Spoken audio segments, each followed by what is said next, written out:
natin sa araw-araw.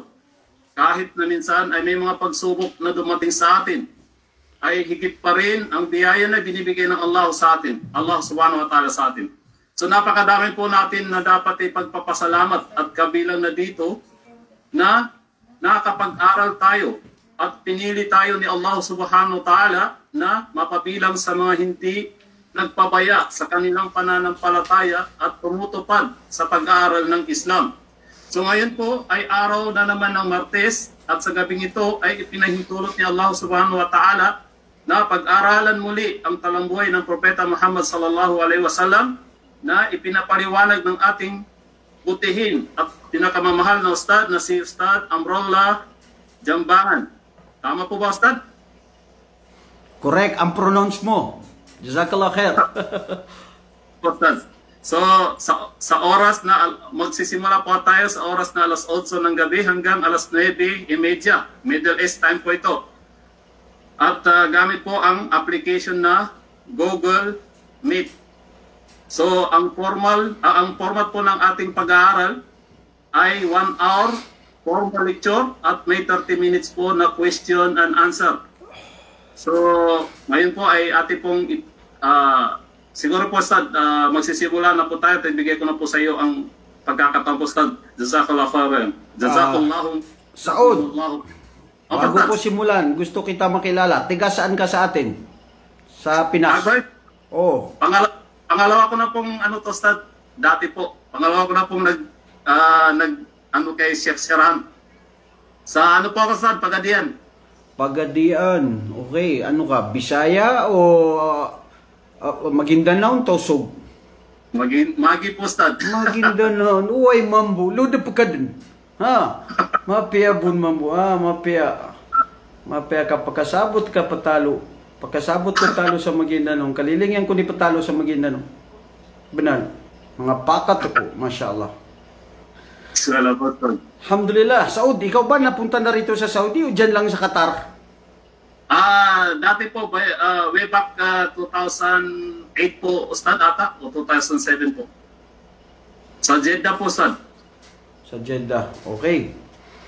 Maganda, alhamdulillah. At gantimpalaan ka ng Allah sa pag-assist sa ating mga kapatiran na nandyan ngayon sa ating klase sa online Islamic Studies sa pamamahala ng Islamic Center ng Al-Fanar at ang ating mga kapatiran na dyan, na binubuo dyan sa Qatar. At inshallah, kung mamamarapatin mo, kung meron ka pang announcement, ay magsimula na tayo? Inshallah po, Ustad, siguro po, kung may nakaligtaan po, baka mamaya na po, siguro, Ustad. Sige po, Ustad.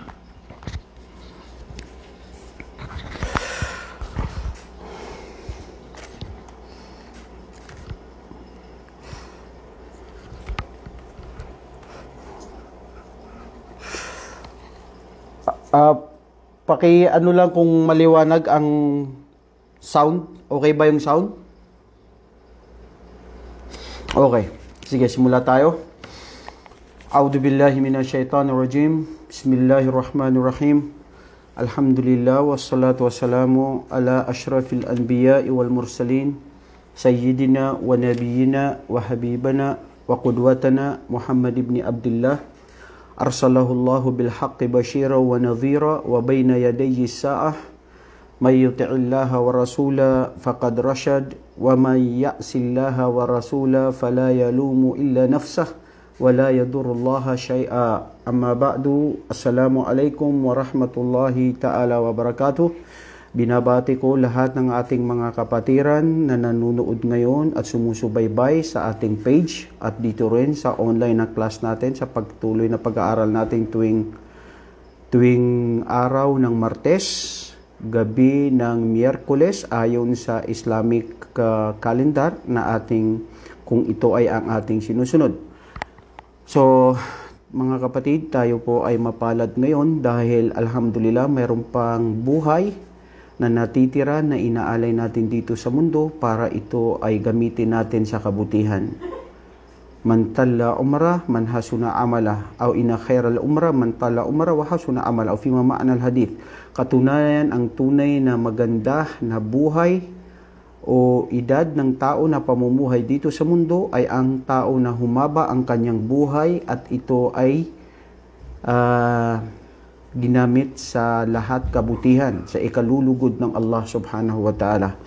Nawa, ang mga natitirang buhay natin dito sa mundo ay lahat ito ay tanggapin ng Allah sa atin.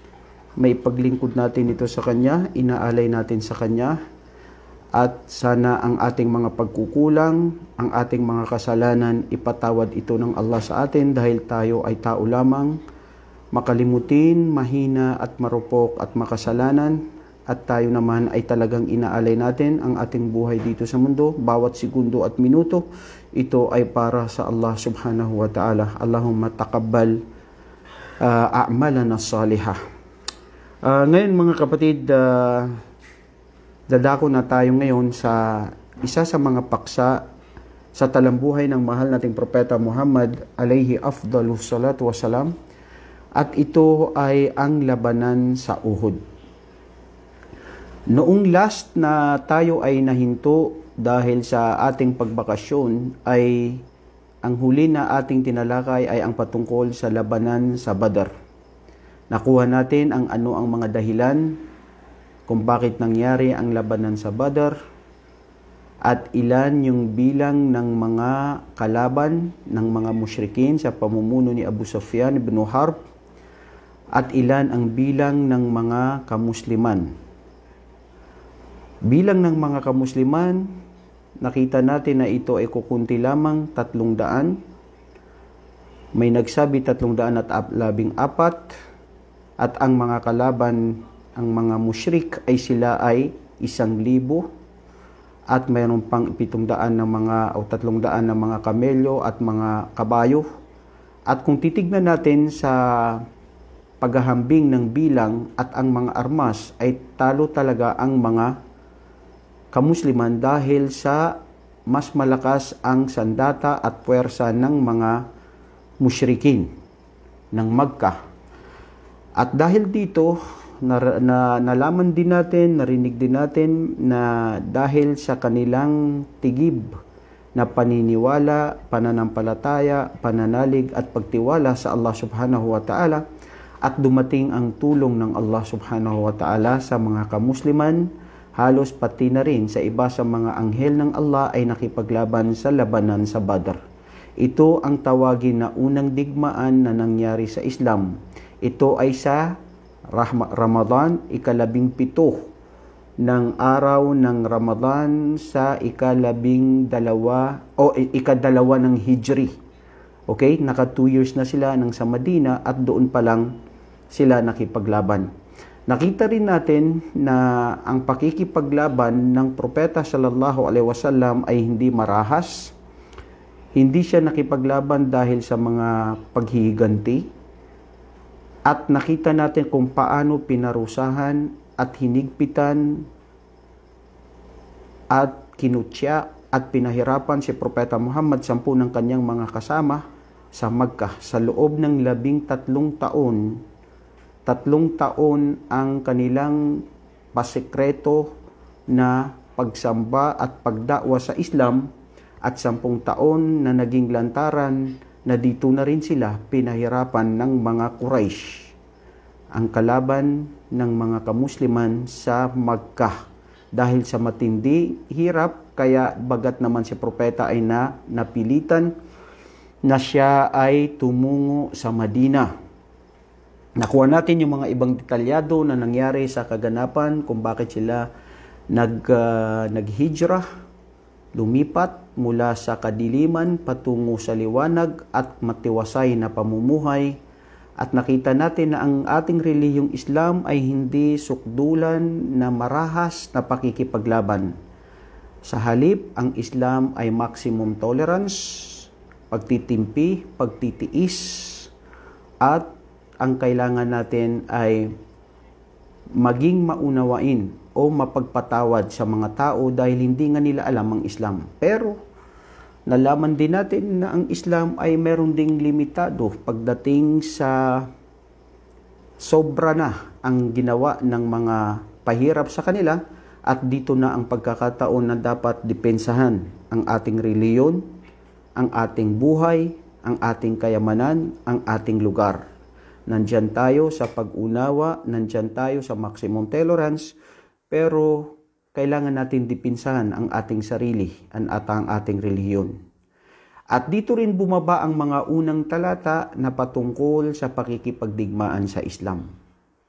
Sabi ng Allah sa Quran, "Udhina lilladhina yuqataluna biannahum dhulimu wa innallaha ala nasrihim laqadir." Indeed, permission to fight was given to the believers because they were being oppressed by the unbelievers and they were be thrown from their houses. At innallaha, the victory of the Muslim will be upon them. It is because of their patience and their true faith to Allah subhanahu wa ta'ala. So, ang mga aral na makukuha natin dito, ang pakikipaglaban ay para sa Allah. Ang pakikipaglaban may kondisyon. Ang pakikipaglaban hindi paghihiganti, ngunit ito ay pagdepensa sa relihiyon, sa bayan, sa sarili, at dahil ito ay pag-uutos ng propeta at mismo ang Allah subhanahu wa ta'ala. Dahil kung tutunghayan natin, kung ito ay pakikipaglaban, si Propeta Muhammad ay nakipaglaban na sana doon sa Makkah. Halos sila ay ilang beses ng pagtangkahan, patayin ng buhay ng ating propeta sallallahu alaihi wasallam, pero nananatili sila ay nagtitimpi. Ngayon ay dadako tayo sa labanan sa Uhud. Bago mangyari ang labanan sa Uhud, nangyari na ang mga haka-haka, ang mga agam-agam, ang mga hinagpis, at ang mga patuloy na paghahanda ng mga musyrikin sa kanilang paghihimagsik o gusto nilang gumanti. Dahil nakita natin sa labanan sa Badr, sila ay natalo, ang mga musyrikin, ang mga kuffar, ang mga hindi naniniwala sa Allah, sumasamba sa mga ribulto at sumasamba sa lahat ng mga anumang uri ng mga Diyos-Diyosan.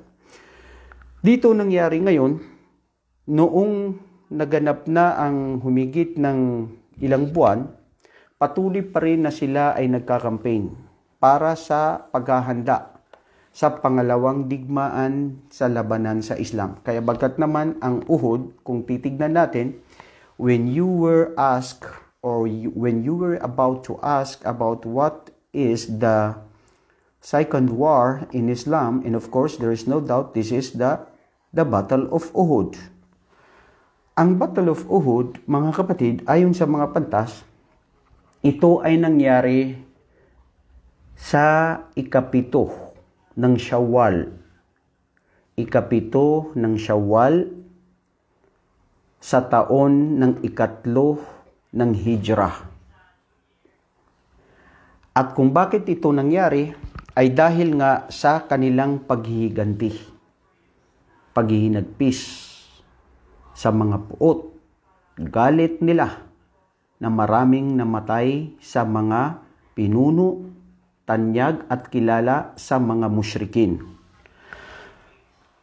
Sa pamumuno ng mga apat na dakila o kilala na mga tanyag na mga mandirigma sa mga Quraysh, sa pamumuno ni Ikrimah ibn Abi Jahal, kasama din si Safwan ibn Umayyah, at kasama rin si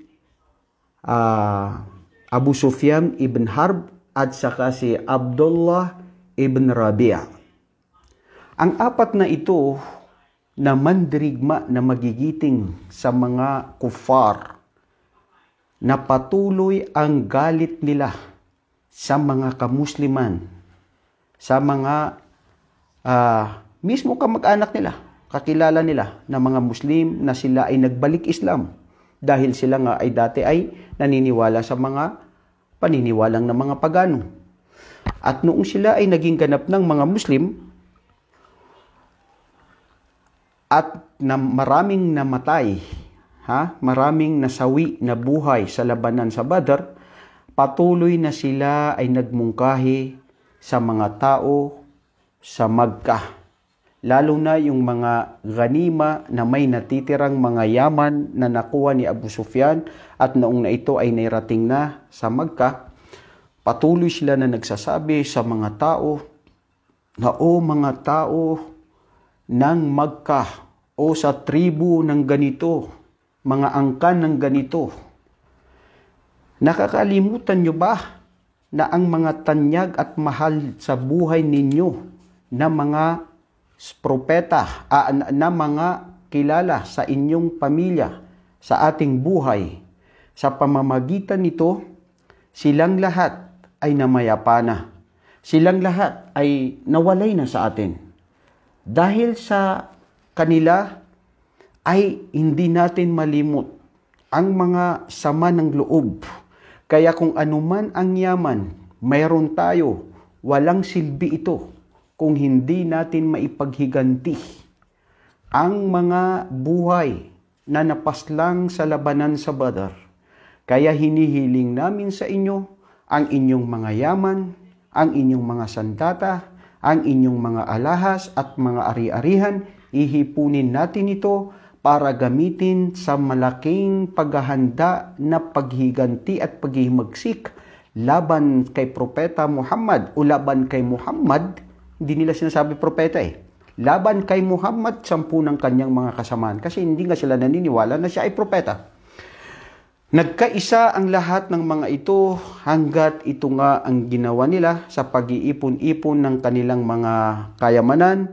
Nabanggit, nagkaipon sila ng 1,000 na mga kamelyo at 3,000 ng mga kalalakihan na mga mandirigma na magigiting mula sa Makkah laban sa propeta, 10 ng kanyang mga kasamahan ng mga kamusliman sa Madina. At dito rin ay mayroon ding mga kababaihan na nakisama sa kanila.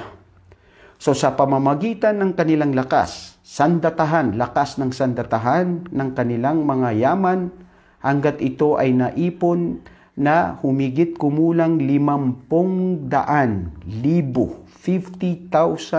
dinar sa pamumuno ng mga nabanggit nating mga pangalan na sina Ikrimah ibn Jahal, si Safwan ibn Umayyah at si Abu Sufyan ibn Harb at si Abdullah ibn Rabi'ah. At sa pamamagitan ng kanilang pagkukumpanya sa mga taong ito, nakuha nila ang loob, simpatya ng mga Quraysh dahil na marami sa kanilang mga mahal sa buhay na mayapa at namatay, kaya tulong-tulong sila sa paghihiganti. Dito rin bumaba ang aya na patungkol sa kanilang pagtitipon sa kanilang mga yaman. Sa Suratul Anfal, verse 36, ang Allah subhanahu wa ta'ala ay naghayag at sinabi niya, Ba'da a'udhu billahi minasyaitanir rajim, innal ladhina kafaru yunfiquna amwalahum liyasuddu an sabilillah. Fasayunfiqunaha thumma takunu alaihim hasratun thumma yughlabun walladhina kafaru ila jahannama yuhsyarun. Allahu Akbar. Ang isa sa ibig sabihin ng talatang ito sa Suratul Anfal, katotohanan ang mga hindi mananampalataya, ang mga kuffar, ang mga swail, ang mga makatampalasan, ang mga nagtatambal, ang mga musyrikin, ang mga taong ayaw nila sa Islam. Sila ay nagtitipon ng kanilang mga yaman laban sa mga kamusliman, laban sa mga Muslim, sa relihiyon ng Islam. Yunfiquna, ginagamit nila, tinitipon nila ang kanilang mga yaman para laban sa Islam. Liyasuddu an sabilillah, fasayunfiqunaha, at ito'y ginagamit nila laban sa paglaganap ng Islam, laban sa mga kamusliman. Thumma takunu alayhim hasrah, ngunit sinabi ng Allah, katotohanan, ang kalugian ay sa kanila. Sino? Yang mga taong kufar, na anuman ang gamitin nila, pagtitipon ng sandatahang lakas, ng pera, na gamitin lahat ito, ay kailanman sila ay hindi sila magtatagumpay. Magtagumpay man sila sa kanilang mga layunin at mithiin sa buhay, pusgain o patayin ang mga kamusliman at ang ilaw ng Islam, ngunit ang Islam ay mananatili at kasawi ang palad sa kanila dito pa lang sa mundo at lalong-lalo na sa araw ng paghukom. At kung makikita natin dito sa aya na ito, idinugtong ng Allah subhanahu wa ta'ala na sinabi niya, وَالَّذِينَ كَفَرُوا إِلَى جَهَنَّمَ يُحْصَرُونَ. Yaong sila na mga tumalikod at hindi naniniwala sa Allah na ginamit ang kanilang puwersa, ang yaman nila, ang lakas nila laban sa mga kamusliman, sila sa araw ng paghukom, doon sila sa nagliliyab na apoy. Doon sila sa Jahannam. Dahil ito nga ang kasagutan sa mga taong na magtagumpay pa kayo rito sa mundo laban sa mga kamusliman sa pinaggagawa ninyo, pero sa kabilang buhay ang kasawiang palad at ang pagganti ng Allah sa inyo ay ang nagliliyab na apoy. Alam natin yan mga kapatid, tayong mga Muslim dito sa mundo, pahirap ang buhay natin, susubukan tayo dito ng Allah subhanahu wa ta'ala. Ngunit sa araw ng paghukom, insyaAllah, kung totoo ang ating pananampalataya, tigib na naniniwala sa kaisa ng Allah, hindi tayo nagtatambal, nagpupursigi gumawa ng kabutihan at nagbabawal ng mga kamalian at katiwalian na anumang ipinagbawal ng Allah sa Quran at ang mahal nating propeta sallallahu alaihi wasallam, insyaAllah, ang hangad natin ay ang paraiso ng Allah, ang buhay na walang hanggan. Kaya, nasabi din, nabanggit din dito na si Safwan ibn Umayya, ginawa niya hanggat siya ay nag-alok kay Abu Azza. Si Abu Azza, isang makata. Malalim ang kanyang mga pananalita sa mga Arabo. Alam natin ang mga Arabo na kung saan sila ay mga makata at malalalim ang kanilang mga salita pagdating sa salawikain ng kanilang lingwahe. Si Abu Azza, nabihag ito kasi doon sa labanan sa Badr, binihag siya ng mga Muslim at ito ay pinalaya ni Propeta sallallahu alaihi wasallam na walang kapalit. Pinalaya siya na malaya, na walang kapalit. Ibig sabihin, nagsabi lang ang Propeta sa kanya, palalayain kita ng malaya, bumalik sa mga Quraysh sa Makkah, at ngunit mangangako ka na hindi ka na makikilaban pa sa Islam at sa Propeta Muhammad sallallahu alaihi wasallam, ibig sabihin sa sampu ng mga kamusliman, dahil ikaw ay napalaya na at hindi ka namin pinarusahan at walang katumbas na kami ay naghihiling sa mga pamilya mo na magbigay sila ng bihag para sa anuman ang dapat mong ibigay, at yun naman ay ginawa niyang pangako. Pero tignan nyo ang mga kuffar, tignan nyo ang mga hindi mananampalataya. Kadabun, sila ay mga sinungalin, sila ay mga mapagkunwari at hindi tumutupad ng kanilang mga usapin. Dahil sa paghalok ni Abu Umayya na sinabi niya kay Abu Azza at sa mga iba pa, na isa rin si Masafi ibn Abdul Manaf, na isa rin siya sa makata, at sila ay nangako, ang mga taong ito, si Safwan ibn Umayya, na nasabi nila na kung kayo ay makikipaglaban at sumama sa amin laban sa kay Muhammad at 10 ng mga kamusliman, kung kayo ay makarating ng buhay muli, bumalik sa Makkah at hindi kayo napaslang, bibigyan namin kayo ng mga yaman, dinar, mga ginto, posisyon mula sa amin, at kung kayo naman ay mapaslang, ang inyong mga pamilya, ang mga kababaihan sa inyo ay ito ay aming bubuhayin ng maraming buhay. Tingnan mo ang mga pangako ng mga taong ito sa kanilang mga paghihikayat laban sa Islam at kasakay Propeta Muhammad alaihi afdalu salatu wasalam. Hanggat nangyari na ang labanan na ito mga kapatid, at sila ay sumulong at nakarating sila sa Madina. Si Propeta sallallahu alaihi wasallam, ang kanyang mungkahay, subhanallah, napakalaking aral na nakuha ko rito. Si Propeta Muhammad propeta ng Allah. Dumarating ang revelasyon mula sa kanyang Panginoon. Pero ganun pa man, siya ay nakikipag-usap o umihiling ng payo sa kanyang mga kasamahan. Hinilingan niya na sinabi niya, dahil parating ang kalaban na mula sa Makkah, ano ang maganda? Lumabas tayo rito sa Madina at labanan sila sa labas ng Madina o manatili dito? Ang iba rin sa kanyang mga kasamahan, sina Talha, Ubaydillah at sina Ali bin Abi Talib, si Abu Bakar, si Umar, yung mga iba sa kanila nagpayo na, propeta ng Allah, dito na lang muna tayo manatili hanggang bago sila dumating dito ay lusubin natin sila o sila ay harangin natin. Kaya dito nga naharang bago sila dumating ay dumating sila doon sa lugar na Uhud.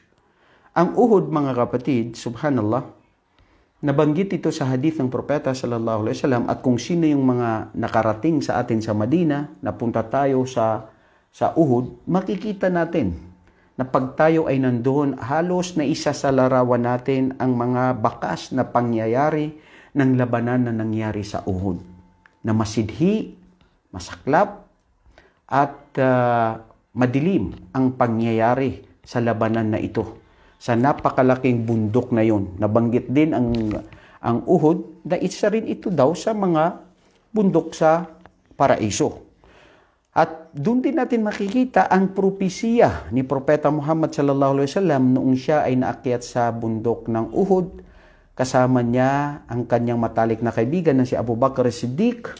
Kasama din niya ang dalawang syuhada, si Uthman ibn Affan at si Umar ibn al-Khattab, at sinabi niya, uthbut ya Uhud, fa inna laka nabiyyun wa siddiqun wa syuhada aw syahidaini.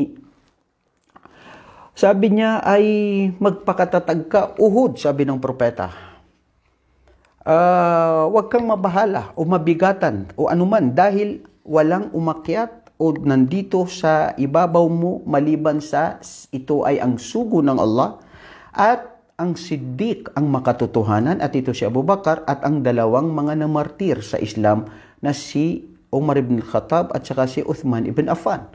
Propesiya na ng propeta na si Umar ibn Khattab na siya ay napaslang sa pagpaslang sa kanya ni Abu Lu'lu al-Majusi nung siya ay nagdarasal ng Fajr, hindi ba?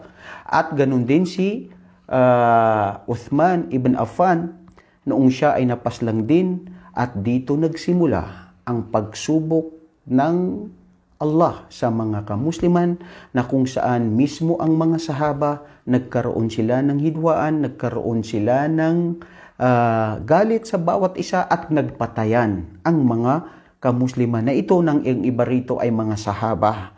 Wa in ta'ifatani minal mu'minin iqtatalu, at ito rin ay nasa Quran. Batid natin ito ng mga kamusliman na magkakaroon ng labanan sa pagitan ng mga kamusliman bilang ito ay pagsubok sa kanila at ito ay propesya ng propeta at ito nga ay nangyari. Anyway, yun ang patungkol sa Uhud. So, ang si propeta sallallahu alaihi wasallam ay ang nabanggit niya, sabi niya ay mas maganda na pinili niya doon sa paghingi niya ng payo doon sa kanyang mga kasamahan na manatili na nga lang doon sa loob. Hanggat dumating ang araw ng Biyernes, pagsapit ng araw ng Biyernes sa ikapito ng Shahr Ash-Shawwal ng ikatatlong taon sa Hijrah, ang pag-migrate ng propeta sallallahu alaihi wasallam mula sa Makkah, at noong sila ay sa araw na yaon, nagdasal siya ng after ng Juma hanggang Asar. At kanyang sinabihan ang 50 mga kalalakihan doon sa isang maliit na bundok. Hindi naman natin pwedeng sabihin na bundok na napakalaki, ano? Maliit lang na bundok o maliit lang na ito ay bukal ng kalupaan, na sinabi niya na ito yung mga Fursatur Ruma. Sila yung mga Roma na isang grupo na kalalakihan sa pamumuno ni Abdullah ibn Jubair. Tandaan mga kapatid, Abdullah ibn Jubair, si propeta sallallahu alaihi wasallam ay nagtatalaga siya ng mga leader ng mga kamusliman. Grupo ng dyan, grupo ng dito, grupo ng ganyan. Dahil, subhanallah, si propeta ay isang Subhanallah. Doon natin makikita ang mahal nating propeta sallallahu alaihi wasallam ay nasa kanya lahat ang mga katangian ng pagiging liderato, pagiging mandirigma, pagiging makata, pagiging matalino, pagiging leader, dahil alam niya kung ano yung mga dapat gawin. Ngayon, ang sinabi ni propeta sallallahu alaihi wasallam kay Abdullah ibn Jubair, 10 ng kanyang kasamahan ng mga kalalakihan na 50, huwag kayong umalis dito sa lugar na ito. Mahma ma yakun. Huwag kayong umalis sa lugar na ito kahit anong mangyari.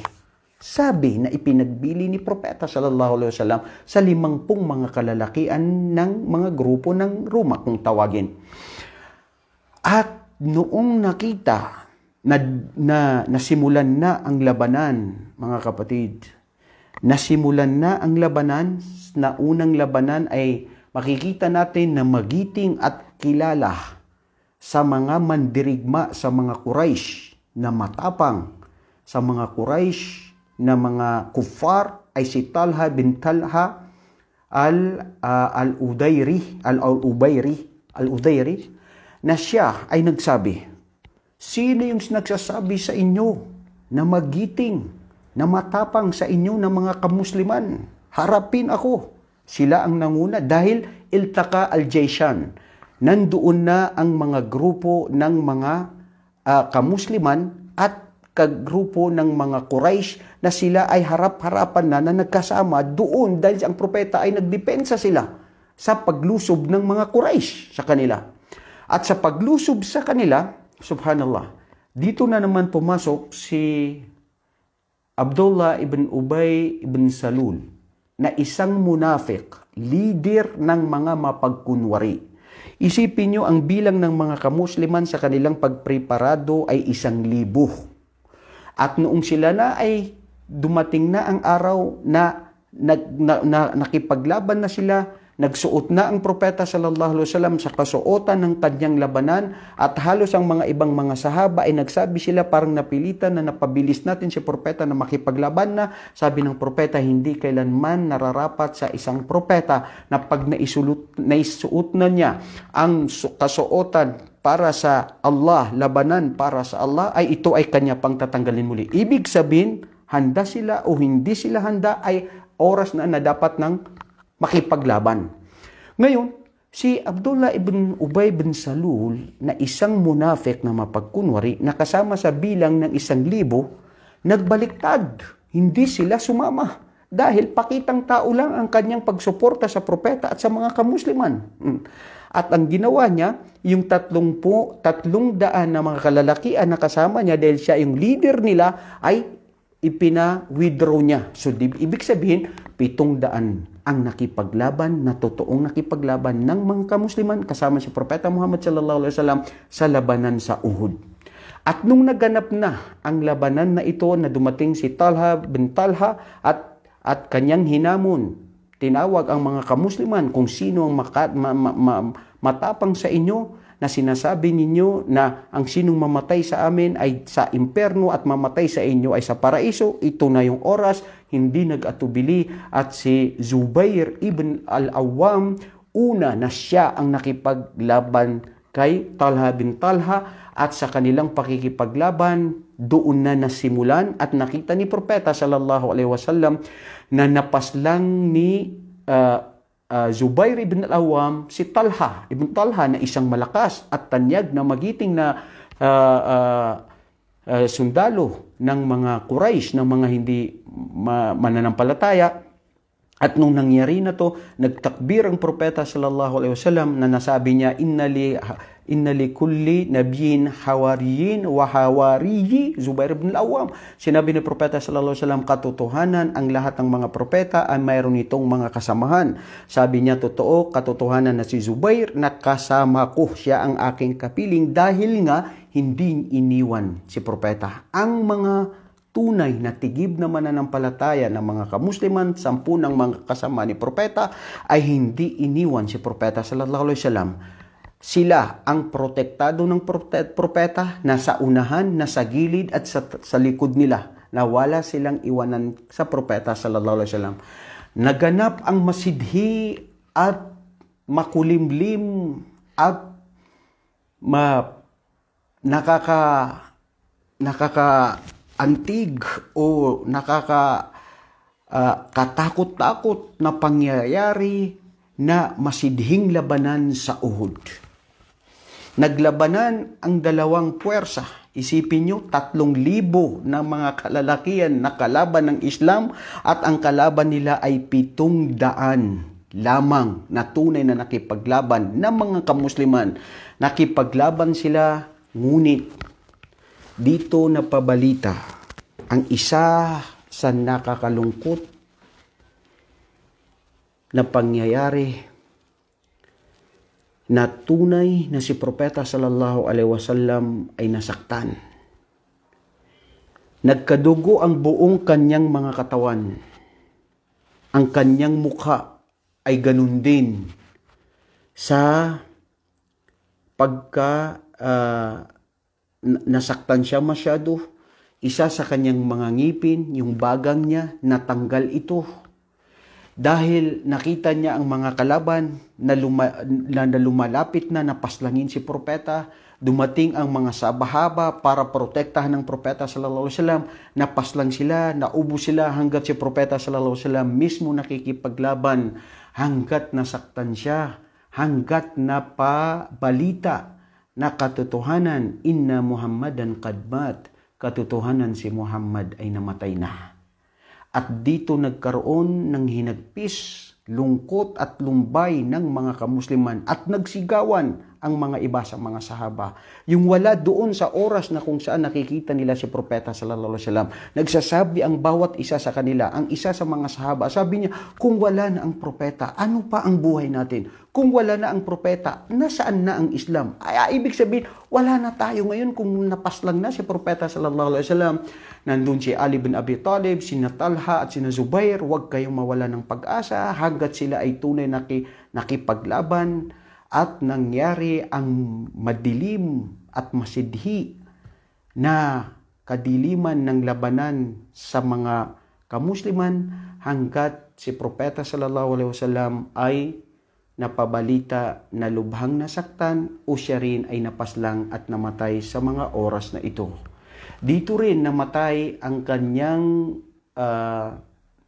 tiyuhin na si Hamzah.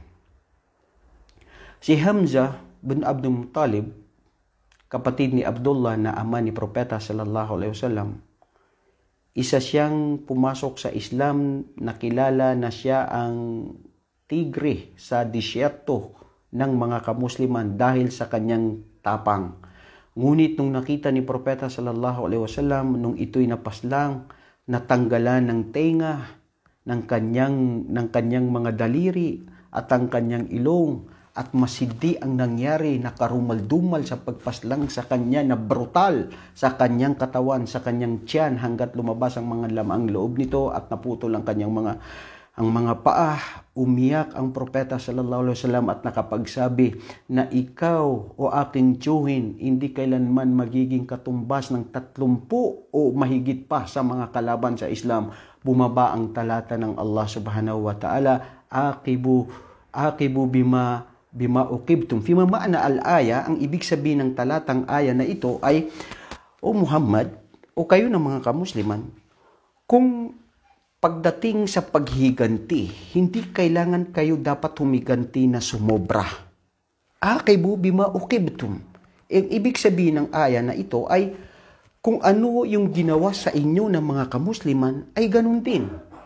Huwag niyong sobrahan. Subhanallah. Si Propeta dahil sa kanyang lungkot, lumbay, at dahil sa kanyang galit at puot at pagka-emosyonal, nakapagsalita siya ng ganun. Dahil ganun niya kamahal ang kanyang tiyuhin. Kaya nasabi niya na kailanman ikaw ay nag-iisa lang pero hindi magiging katumbas ang 30 mga kalalakihan ng mga kufar. At bumaba ang aya na ito na Muhammad, hindi ibig sabihin na matay si Hamzah ay dahil sa kailangan yung maghinagpis ng mas matindi. Ang punto rito mga kapatid, subhanallah, sa Islam, kung may mga bihag tayo ng mga kufar, hindi kailangan silang parusahan. Hindi kailangan silang pahirapan. Dapat pa ito sila ay alagaan, pakainin. Hanggat sila ay kung mayroong tutubos sa kanila, pwede silang palayain. Subhanallah, napakaganda po ng turo ng Islam. Dito natin makikita ng Islam ay relihiyon ng kapayapaan. Relihiyon ng katiwasayan at maximum tolerance. Nangyayari lang ang pakikipaglaban kung ito talaga ay kinakailangan, depensa sa sarili at sa relihiyon at sa lugar at kung mayroong leader at may kondisyon. Okay? So, ano pa bang nangyari? Nangyari din, nung nangyari ito ngayon ang dahilan. Bakit nga ba sila natalo? Bakit nasaktan ng masidi si Propeta sallallahu alaihi wasallam? 10 ng kanyang mga kasamahan. Ayon sa mga pantas, lam yahzamu Rasulu sallallahu alaihi wasallam lam yanjahu fi hadhihi al-ma'rakah lisababi nuqsan awamir Rasuli sallallahu alaihi wasallam o mukhalafati al-awamir Rasulu sallallahu alaihi wasallam. Kung natatandaan nyo, yung mga 50 kalalakihan na kung tawagin na Roma, na sinabihan ni Propeta si Abdullah ibn Jubair na huwag niyong lisanin ang lugar na ito. Ang problema mga kapatid, noong nakita ng 50 mga kalalakihan na ito na halos manalo na ang mga Muslim. Dahil sa unang digmaan na nakita nila na maraming napaslang at namatay sa mga kufar, sa mga Quraysh. At akala nila mananalo na sila. At noong papunta na sa mapapalapit ang mga kalaban sa Islam, nakita ng mga 50 kalalakihan na akala nila dahil sa kanilang emosyon at excitement na marahil mananalo sila katulad ng kanilang pagkapanalo sa labanan sa Badr, nakita nila yung mga al-ghanima, yung mga yaman na pag-iwanan ng mga kalaban sa Islam at lumisan sila sa lugar na yun. Isipin nyo, nilisan nila ang lugar na yon at tumungo sila doon at pinaghati-hati at pinagkuha-kuha. Ang isa sa kanila ay nagsabi, katakutan ninyo ang Allah, ay naawama, ay amamatadkurun. Ano ba ang sinabi at pinagbilin sa inyo ni Propeta Muhammad sallallahu alaihi wasallam na huwag lisanin ang lugar na ito? Nung nakita ni Khalid bin Walid na hindi pa siya tumanggap sa Islam sa oras na yun, nung lisanin na ito, dito sila nakadaan sa oras na kung saan nakadaan sila dito sa oras na ito at nalisan ng mga 50 kalalakihan ang Roma at yung nanatili doon kasi hindi naman sila lahat umalis. May mga natili lang doon at yung mga nanatili doon dahil sa kakulangan ng bilang ng mga Muslim napaslang at namatay ang nandoon sa lugar na yun at dahil sa kanilang dahil sa pag-iwan sa sugo ng Allah o dahil sa kanilang pagiging pabaya sa sinabi ng propeta na wag lisanin ang lugar na ito. At nung nalisan na yun, doon na nahirapan si Propeta Muhammad sallallahu alaihi wasallam, si Hamzah doon na rin siya napaslang at doon na rin napaslang ang iba sa mga sahaba ng Propeta sallallahu alaihi wasallam hanggat tunay na sila ang natalo. In short, to make the story short, sa labanan sa Uhud, ang natalo po ay ang mga kamusliman. Ngayon, bibigyan natin ng aral. Marahil sasabihin nyo, Ustad, hindi ba noon sinabi ninyo na ang mga anghel ng Allah sa labanan sa Badr ay nakipaglaban sila doon? Ang tanong, hindi ba nakipaglaban muli ang mga anghel ngayon sa Uhud para matalo ang mga kalaban? Wala sa nabanggit. Ang totoo, ang kasagutan, hinahanap ko yan, wala sa nabanggit. Sa labanan sa Badr, kung bumaba uli ang mga anghel na yon na tumulong sa Badr. Ang aral din na pwede nating mapulot dito ay pagsubok ng Allah kay Propeta Muhammad at pagsubok niya sa mga kamusliman. Dahil nabighani sila sa nakita nilang yaman, tignan nyo kung gaano ang yaman. Pagsubok ito, Dahil sa yaman na nakita nila, akala nila makukuha na nila ito at mananalo sila, hindi man lang sila nakapagantay, pinuntahan na nila. Pagsubok yun. At pang-apat, dahil sa hindi nila pagsunod sa propeta sallallahu alaihi wasallam, kaya bagat naman sila ay natalo sa labanang ito. Ang 30,000 na mga Quraysh, na mga kufar na nakipaglaban, ayon sa mga dalubhasa na nagkukwento sa labanan sa Badr, ang napaslang lang sa mga Quraysh sa kalaban ng Islam, ang mga musyrikin sa Makkah, ay 12 lang ang bilang na napaslang sa kanila.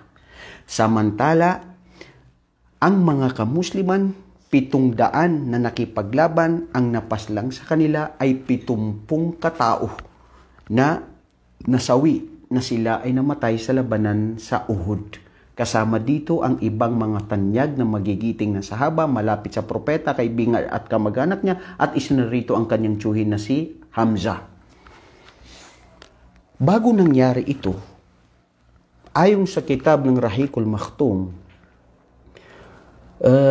si Propeta Muhammad alayhi salatu wasalam ay nakita niya sa kanyang panaginip. Ang kanyang panaginip na nakita niya na 3 bagay. Una, nakita niya ay kinakatay na baka. Nakita niya ang dugo na pagkatay sa baka. Pangalawa na nakita niya ay ang dulo ng kanyang sandata ay sira o nasira o nagkaroon ng bahid. At ang pangatlong nakita niya sa kanyang panaginip, ilang araw bago mangyari ang labanan sa Uhud, ay ipinasok niya ang kanyang kamay doon sa labanan na kasuotan na sinusuot niya pag sila ay nakikipaglaban. Ibig sabihin, protection yun kasi alam mo naman, sa oras na yun, walang mga barel, hindi ba? Ang gamit lang nila doon, sandata talaga, ginagamit nila. Kaya, yun, ipinasok daw ni Propeta sallallahu alaihi wasallam ang kanyang kamay. Ang interpretasyon dito ni Propeta sallallahu alaihi wasallam at ang mga pantas, una, yung nakita ni Propeta na maraming dugo na pagkatay ng baka, ay ganun din nakita niya ang maraming dumanak na dugo kasama ang kanyang tiyuhin na si Hamza, na halos 70 mga malalapit sa kanyang buhay ay napaslang at dumanak ang dugo sa lugar ng Uhud. Patungkol naman sa kanyang sandata na nasira sa dulo, ay ito rin ay nagpapahiwatig sa marami ang mga nasaktan. Hindi sila napaslang, namatay, ngunit nasaktan ng lubusan ang kanyang mga mahal sa buhay at mga kasamahan. At yung pagpasok ng kanyang kamay doon sa kanyang kasuotan, na malaking kasuotan na labanan dito, ay ito rin ay nagpapahiwatig ang pangyayari na madugong labanan sa Uhud. Allahu Akbar. Ang mga panaginip ng mga propeta ay ito ay propesya na nangyayari. Ang panaginip na ito ay nagbibigay ito ng pahiwatig o nagbibigay ito ng may ibig sabihin. At yun nga, ang interpretasyon sa panaginip ni Propeta sallallahu alaihi wasallam na nangyari ito. So, dito mga kapatid, wallahi, na dito natin makikita si Propeta sallallahu alaihi wasallam lubusan siyang nahirapan. Lubusan siyang halos nakita na nagkadugo ang kanyang mga katawan at ang kanyang si Ali ibn Abi Talib nakita doon na dahil hindi na makayanan ni Propeta sallallahu alaihi wasallam at si Ali ay binuhusan niya ng tubig si Propeta sallallahu alaihi wasallam sa kanyang mukha at tinanggal ang namumuong mga dugo sa kanyang mukha. Pagkatapos din si Propeta sallallahu alaihi wasallam, tumatawag siya sa kanyang mga kasamahan dahil sa patinding labanan na paglusob ng mga kalaban. Dahil kung isipin mo naman, 3,000 na mga kawal na mga mandirigma ng mga Quraysh ay lumusob sa iyo, di ba? At dahil nga nagkaroon ng lack of coordination, dahil hindi sa kanilang pagsunod sa Propeta sallallahu alaihi wasallam, dahil sa pagsubok ng Allah sa kanila, dahil sa mga nakita nilang mga marangya na mga ganima, at ito nga, pagsubok ng Allah subhanahu wa ta'ala sa mga kamusliman. Ang mga aral doon sa nangyari doon, mga kapatid, sa labanan sa Uhud, ay ito rin ay labanan natin ngayon. Ito rin ay mga aral din sa ating buhay ngayon. Ang Muslim, dapat huwag tayo umasa na dahil sa dami natin, dahil sa lakas natin, ay mananalo tayo. Mananalo tayo, magtatagumpay tayo sa tulong at habag at awa ng Allah, hindi kung ano yung dami ng bilang ninyo, ang lakas ninyo. At kailangan din kayo ay sumunod sa sino man ang naitalaga sa inyo na mamumuno sa inyo. Wa atiullaha wa atiur rasula wa ulil amri minkum. Sundan nyo ang Allah, ang pag-uutos niya, at ganun din si Propeta Muhammad at ang sino mang mga naitalaga na namumuno sa inyo. Ujubut ta'ah li may yuhimmuhul amr aw liman lahu sultan. Ito yung pagsunod sa kung sino yung mga namumuno sa atin. Pag sinunod natin sila, parang sinunod mo na rin ang Allah at parang sinunod mo na rin si Propeta Muhammad at ang kanyang sugo. At ito ay wajib, ang pagsunod sa amir. Kailangan ito. At kailangan sa Islam ay may leader. Kailangan may namumuno. Okay, tapos na yung oras natin. Dahil tapos na po yung oras natin, pero may isang aral na gustong kong bigyan diin na bumaba na aya dito sa mga labanan na ito.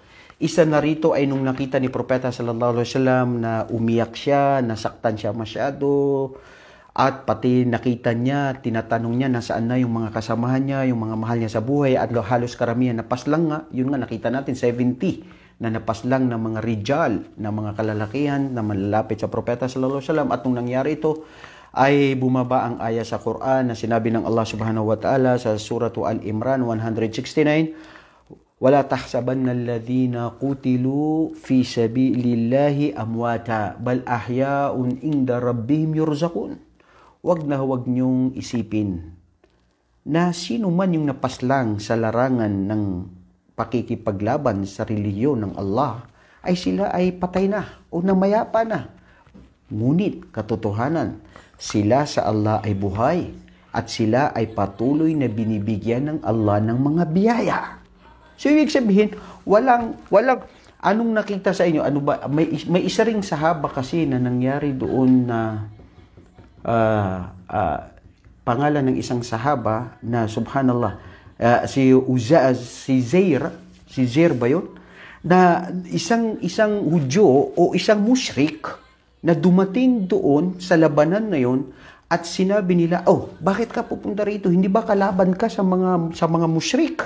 At ikaw rin ay makikipaglaban dito para labanin ang mga kamusliman o paslangin si Propeta sallallahu alaihi wasallam. Sabi niya, hindi. Wallahi, sabi niya, gusto ko lang makita si Propeta at gusto ko makita na kumbaga po protektahan niya si Propeta sallallahu alaihi wasallam. Ibig sabihin, ako ay magmumuslim. Mushrik yun, mushrik. At ang pangalan nito ay si Usayrin. Sa oras na yun, mga kapatid, napaslang siya, napatay sa labanan na yun, na huwa rajulun lam yasjudu lillahi qattu walakin ar-rasul sallallahu alaihi wasallam shahida annahu fil jannah.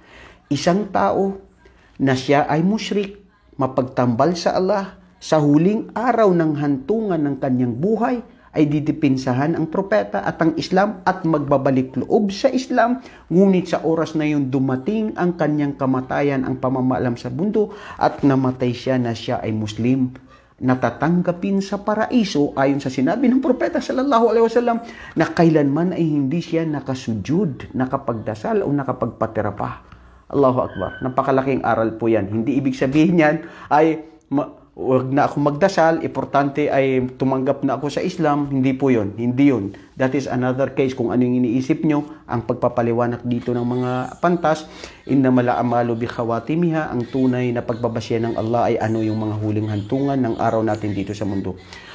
Isa ring aya na pwede nating may bahagi dito sa pangyayari dito ay doon din sa Suratu Al-Imran na 159 na ang Allah subhanahu wa ta'ala ay nagbanggit.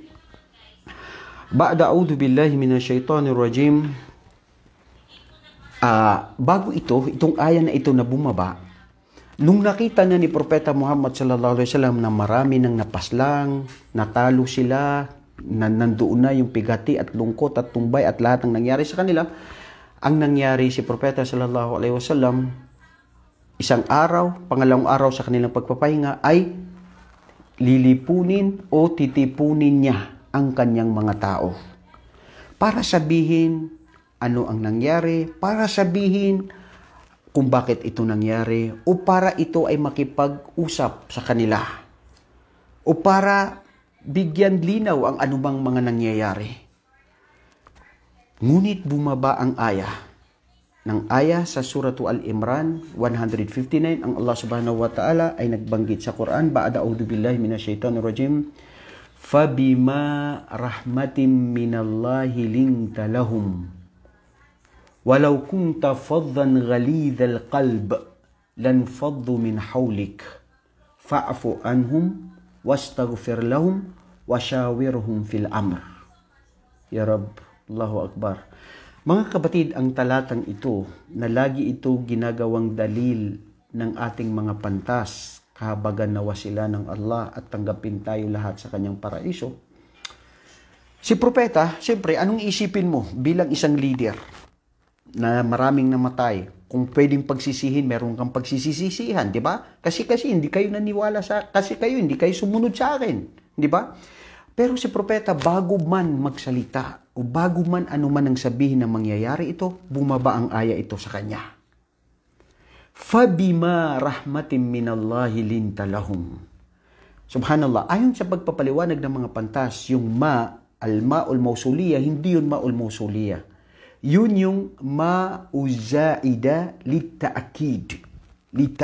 Ibig sabihin, sabi ng Allah, Fabima rahmatin minallah.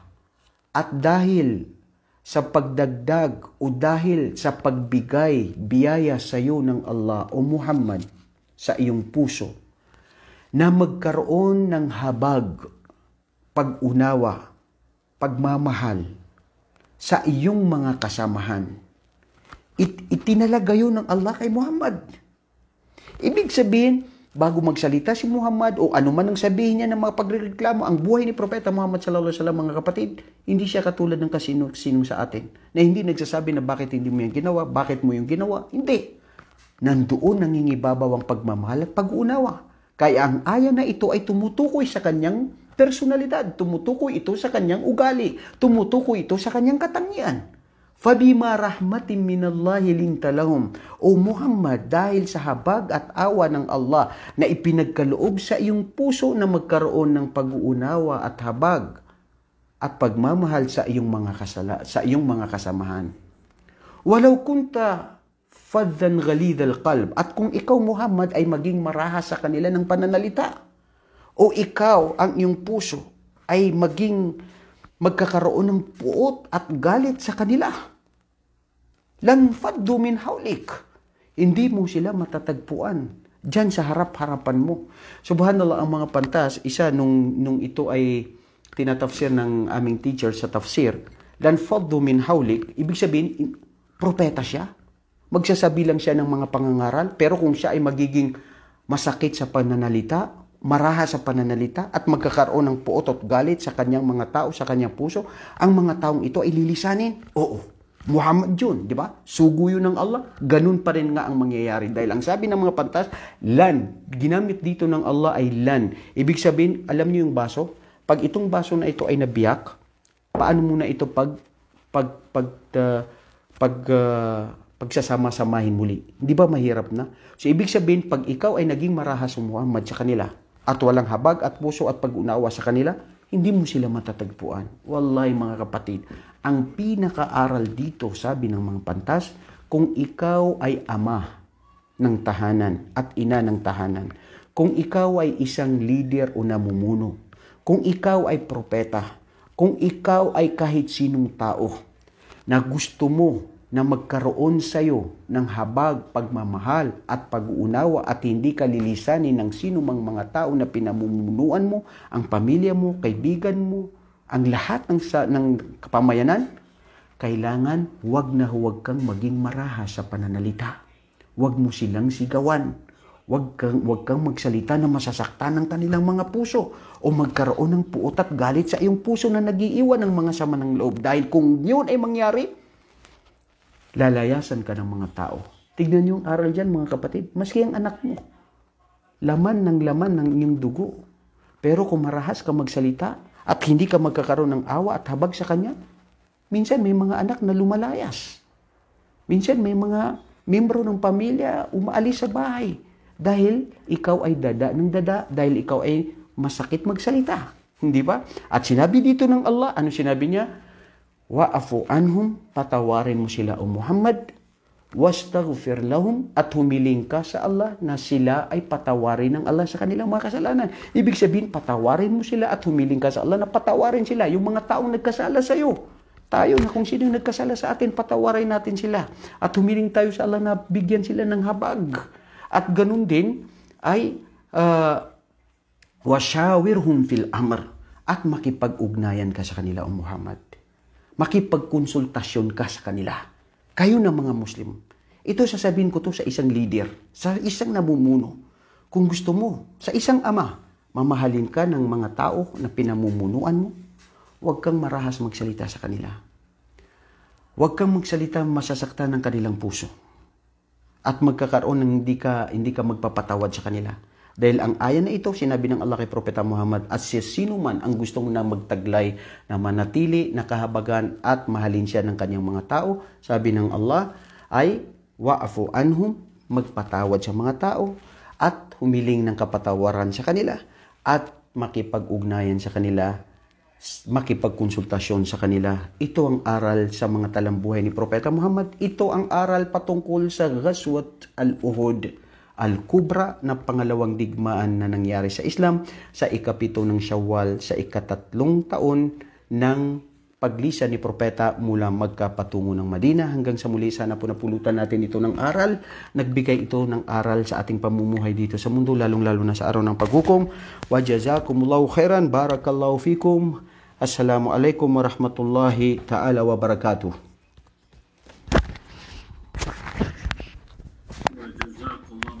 Ustad, nakamit po Ustad. Alhamdulillah po Ustad, napakagandang topic po sa gabing ito na nagbibigay sa atin ng aral. Actually, meron po akong kumbaga aral na napulutan dito, mga siguro 2 po. Pero bago po yun Ustad, nais ko po sanang ipaalam sa mga nandito po na kung sakali, ito po yung oras, ang oras po natin ngayon ay alas 9.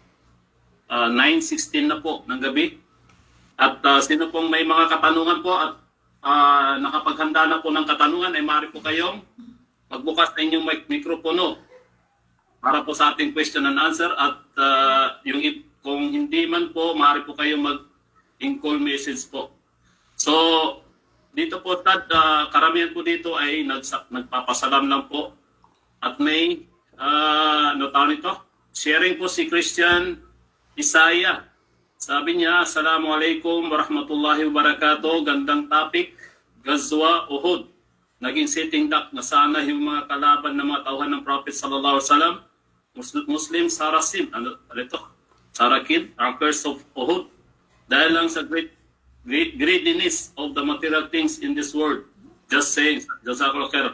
Actually, parang ito yung nakakunik sa naging napulutan kong aral po, Ustad, na yung nangyari sa pagkatalo ng mga Muslim, na para bang kung ikukunin ko sa ngayon, Ustad. Kapatid na Saud, pakita mo yung mukha mo. Hindi ko nakikita yung mukha mo. Gusto ko makita ang kagandahang lalaki mo, kapatid. Yallah. Nagtatago ka yan. Ayaw mo kasi pakita yung araw na nandyan ka sa likod ng araw. Ganda-ganda ng mga bulaklak na nandyan sa likod mo, kapatid. Masya Allah. At nakikita ko yan, ako inabibighani. Nakamute po kayo, Ustad. Nakamute. Ang sabi ko, mas maganda ipakita mo yan kung saan nandun ka ngayon. Nakikita mo dyan sa likod mo yung araw, nandyan may mga bulaklak na nagbibigay sigla. Ha? Mashallah. O ano yung sinasabi mo na aral na napulot mo?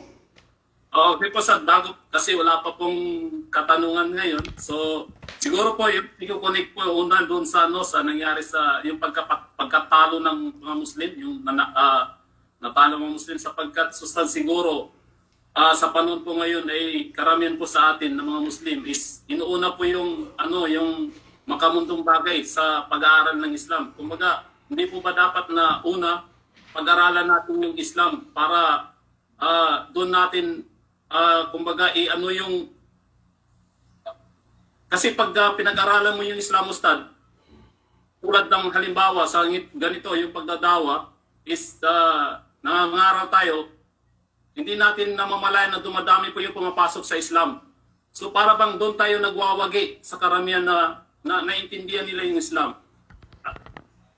Kabila nun Ustad, karamihan sa mga Muslim ngayon is parang yung makamundong bagay. Kaya hindi nila naisip yung ganung bagay na kailangan natin pag-aralan yung Islam para may share o may ano natin sa mga kapatid natin. At pangalawa siguro Ustad, meron akong na lecture din na yung sinabi mo na ang tinitingnan ng Allah yung kung ano yung huling nagawa mo kung tayo mamatay. So sabi doon sa isang lecture na kabilang dito sa pag-aaral natin na kung sakali tayo dito namatay, inshallah po baka ito po yung magsasalba sa atin sa kabilang buhay po. So ayan lang po Ustad.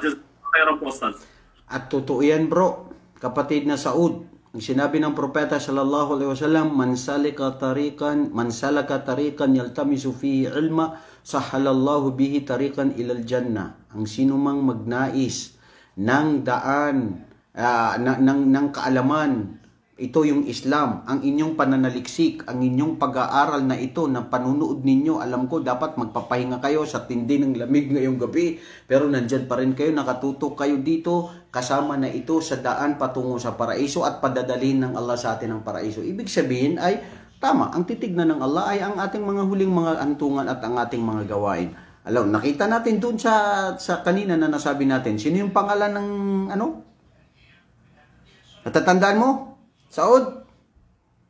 Baka si Ustad, si Brother Abdullah, natatandaan doon niya Ustad. Saan si Abdullah? Abdullah! Assalamualaikum Ustad. Ikaw Abdullah, natatandaan mo ba? Ustad, Usairin. Ha? Usairin yung natandaan ko Ustad. Very good, mashallah, si Usairin. Mashallah, jazakallah khairan kapatid Abdullah. Yan ang gusto ko, estudyante na talagang attentive, nakikinig talaga.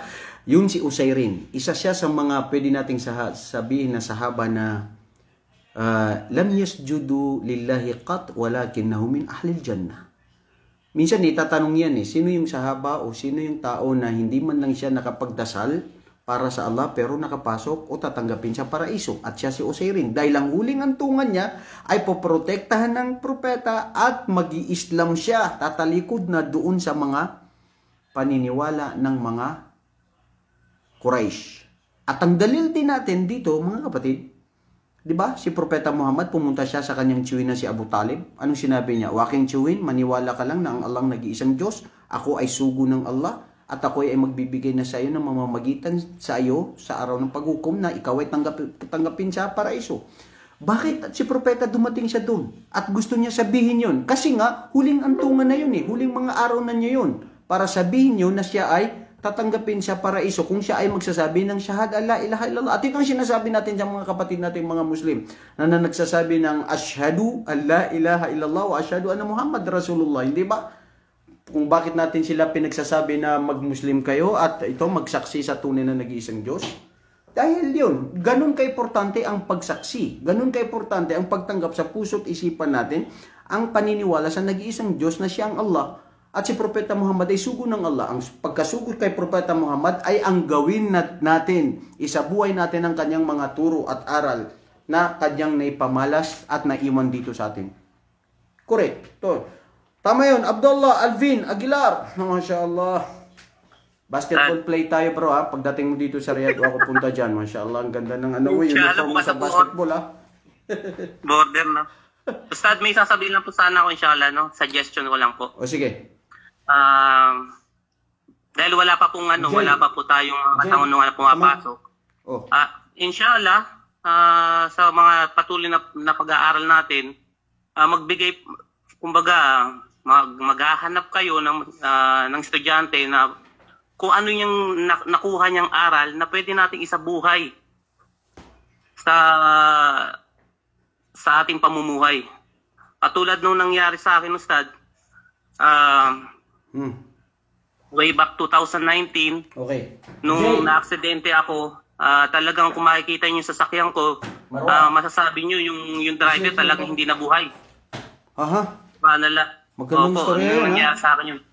Opo, totoo po yun. Tapos, nung gano'n na nangyari, syempre, tayo dito sa Middle East, meron tayong mga, tawag dito, insurance. Pero dahil sa nag-aaral po tayo ng alhamdulillah. Okay. Anong nangyari? Nawala na naman ito. Katulad dito last week, na nawala na naman dahil nalubat, di ba? Oh, nalubat na naman sila dito. Akala nila umalis na tayo sa kanila. Maswerte kayo na nandyan sa page natin dahil kayo ay nanatili na nandyan pa rin kayo, nakakunik. Pero itong mga kapatid natin dito sa Al-Fanar, o anong nangyari sa kanila ay hindi na sila, no? Nawala na naman, no? Hindi wala. Qaddarallah wa ma syaa fa'al. Kasi dapat ang ginagawa natin pala ay naka-charge siya bago natin ito i-ano. Teka lang, balikan natin yung mga kapatid natin. Nasaan ba yun sila? Na-charge mo na siya, Marwa? Okay. Antayin mo lang yan. Ayan, siguro pabalik na yan doon sa kanila. Okay, ito. Abdullah.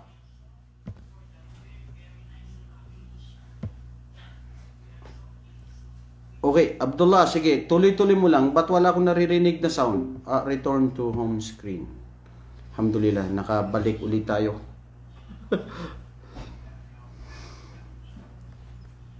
Minsan may mga hindi natin inaasahan na mga nangyayari, di ba? Katulad dito, aksidente nangyari, pero ay aksidente na nangyari, pero qadar pa rin ito ng Allah sa atin. Di ba? Pero dahil yun nga ay nangyari, ang lahat ng bagay ay may dahilan. Pero lesson learned din dapat.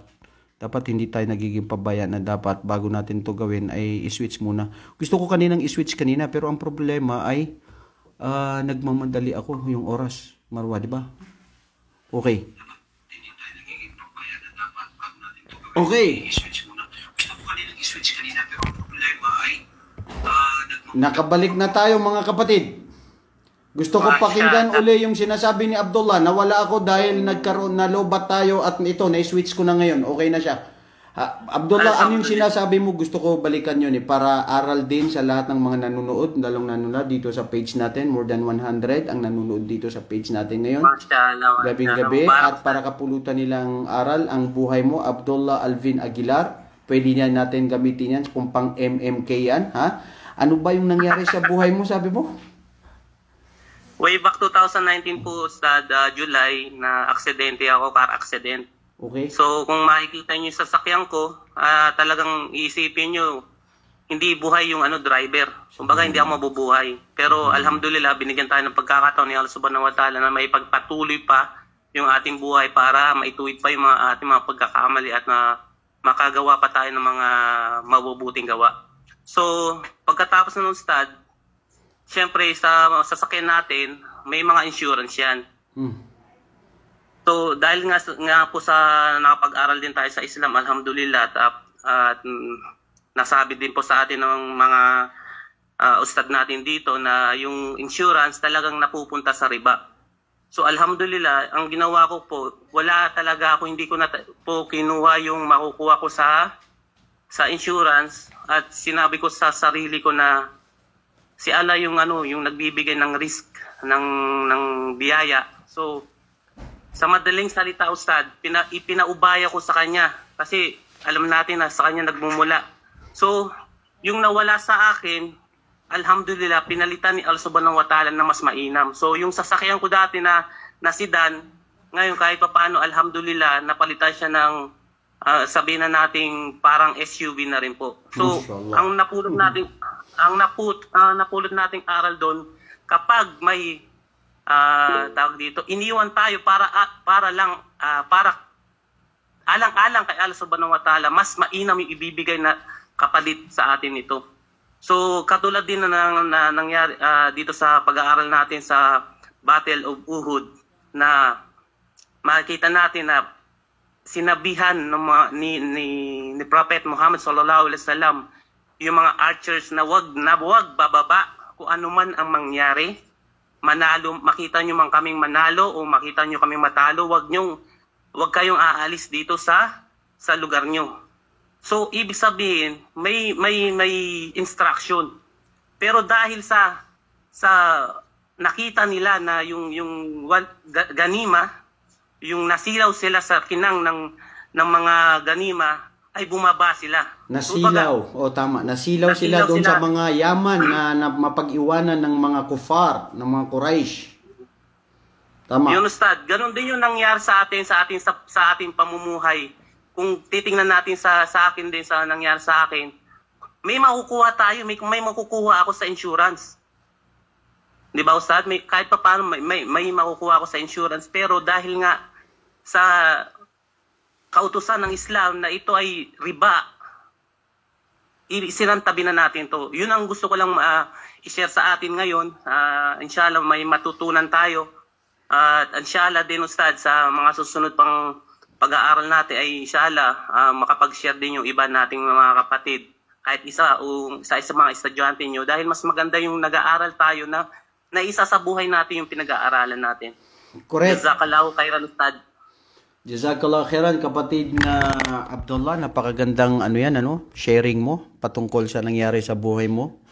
At yun nga, may hadith din ng propeta na ang sino mang pigilan niya ang sarili niya doon sa haram, at ito ay papalitan ng Allah sa kanya ng mas mahigit pa na gantimpala na mabuti. At yan nga, nakita mo ngayon sa buhay mo dahil sa pagpigil mo na yun. At alhamdulillah bro, binigyan ka ng Allah ng buhay muli, na ikaw mismo nagsabi na halos kung sinong makakita doon ay sasabihin nila ang driver ay patay na. Pero may pangalawang buhay ka pa dito bro sa mundo. Mahal ka pa ng Allah at gusto pa niyang sambahin mo siya. At ang pagsamba mo sa kanya paggawa ng kabutihan, ito naman ay tatamasain mo para ito sa kabutihan mo. Walang mababawas sa Allah. Nangagahulugan lamang na ikaw ay mahal ng ating tagapaglikha. Keep it up, the good work, kapatid na Abdullah. Jazakallahu khairan, Ustad. Assalamualaikum. Waalaikumsalam warahmatullahi wabarakatuh. Namba Saud, namba ni patalo ko sa Saguna. Ni patalo ka sa Guna sa Saguna. Parang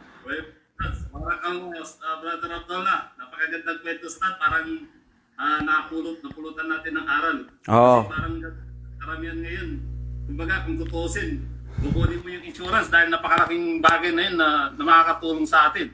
Lalo na pagkaganon. So ngayon po, Ustad, meron pong isang katanungan dito mula kay Kim Butingting. Assalamualaikum warahmatullahi wabarakatuh. Okay, isang question na yan kasi oras na natin para tayo ay magpaalam na mga kapatid, dahil siyempre dumating na yung oras na 9:30. Last na question na yan at inshallah sasagutin natin anong makakayanan natin. Jazakallahu khairan, Saud. Sige, anong ang katanungan ng ating kapatid? Inshallah po, Ustad, baka ito na lang po, Ustad, kasi wala nang pumapasok na katanungan. So, pero po, pagbigyan na lang po ito siguro. Siguro parang clarification lang po to, Ustad, na tanong ko lang po, ano yung sinasabi ni Propeta Muhammad sallallahu alaihi wasallam pagkatapos sa labanan niya sa doon sa mga tao na hindi nakikinig sa kanya, dahil doon namatay yung tiyuhin niya pero naging mainahon pa rin siya. So parang clarification po to, Ustad, kung anong sinabi ng Propeta Muhammad sallallahu alaihi wasallam. Wala. Alam naman natin na tayo bilang Muslim naniniwala ng lahat ng pangyayari ay ito ay qadar. Hindi ba? Ito ay lahat kagustuhan ng Allah. Isipin nyo, pati yung pagbaba ng dahon, hindi yan mahuhulog sa lupa hanggat hindi ipinahintulot ng ating tagapaglikha. Namatay napaslang si Hamzah at 10 ng mga iba pang mga sahaba, na mga syuhada, na mga martir, ay ito ay kapahintulutan, kagustuhan ng Allah. At ito, lahat naman, we believe that everything there is a reason. The reason maybe why most of them, they struggled and they died, most of them, they became martyred. It was because some of those who were been assigned not to leave this particular place, and they left, they disobeyed the Prophet sallallahu alaihi wasallam, and this was the reason happened why they lost in the war, hindi ba? So that was the reason. But of course, of this reason, this is also part of the qadr. This is also part of the predestined of Allah subhanahu wa ta'ala. So ang si Propeta sallallahu alaihi wasallam, instead na ipulong sila at sa hindi natin alam kasi ang pagpapaliwanag doon ng mga pantas, kung siguro may masasabi ang propeta, pero bago siya mapasabi, wala, bumaba ang talatang ito, at ito siguro yung concern mo, kapatid, na ano itong aya na ito, no? Ito yung sinabi ng Allah, fabima rahmatin minallahi linta lahum. At ikaw, Muhammad, sa pagbigay ng Allah sa iyong puso, na ikaw ay maging mahabagin sa iyong mga kasamahan. Kaya si propeta, wala siyang nasabi. Hindi niya sinisi ang mga taong ito. Dahil kung ako mismo ang leader, siguro sa oras na yun, after ng labanan, talagang pupulungin ko sila. Sasabihin ko sa kanila, kayo kasi, hindi kayo sumusunod. Ha? Tao tayo, pwede natin sabihin yun. Ha?